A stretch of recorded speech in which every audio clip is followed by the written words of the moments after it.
7:46 on this Wednesday morning. When you take your dog for a walk in the morning or evening, it's the last thing you'd expect to have happen. Your dog attacked by another animal. And Dr. Paige Gordon is a veterinarian with the Animal Hospital of Polaris and has some advice. Great to see you this morning. Good morning. Thanks for having us. So you brought Coco. This is Coco. She's Hi, one of my Coco. dogs. She is so sweet. And, you know, unfortunately, I've seen it happen, you know, either friends like on a walk with their dog or even at the dog park. Absolutely. I mean, you can control your animal, but not always other, right? Absolutely. And the number one thing is control your own pet. Okay. Keep it on a leash. Train your dog.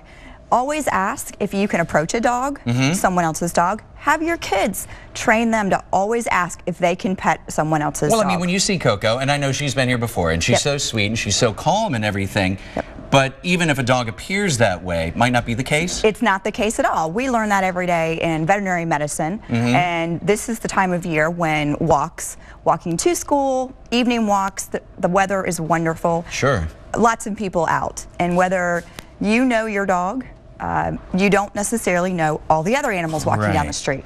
Now, all right, so Coco is so sweet here, and God forbid you're walking down the street and another dog comes after her. Absolutely. What should you do? The number one thing, and it's the one thing I want you to remember, don't get in the middle.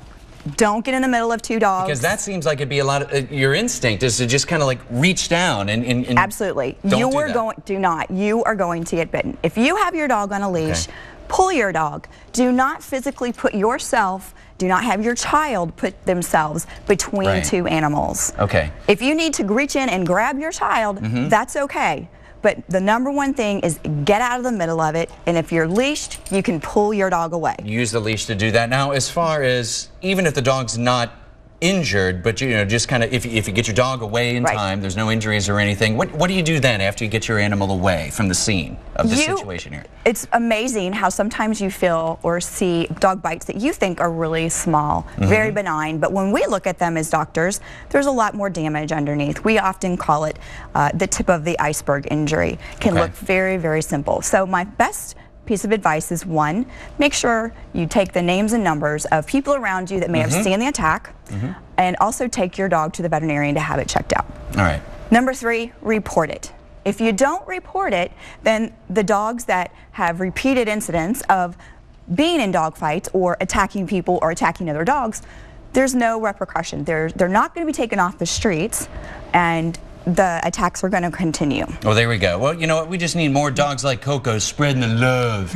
That's all we need today. Thank you so much. We do appreciate it. And again, just some great advice there from the doctor. You got the veterinary advice. Coco, you're so cute. What do you guys think? Lisa, she's just adorable.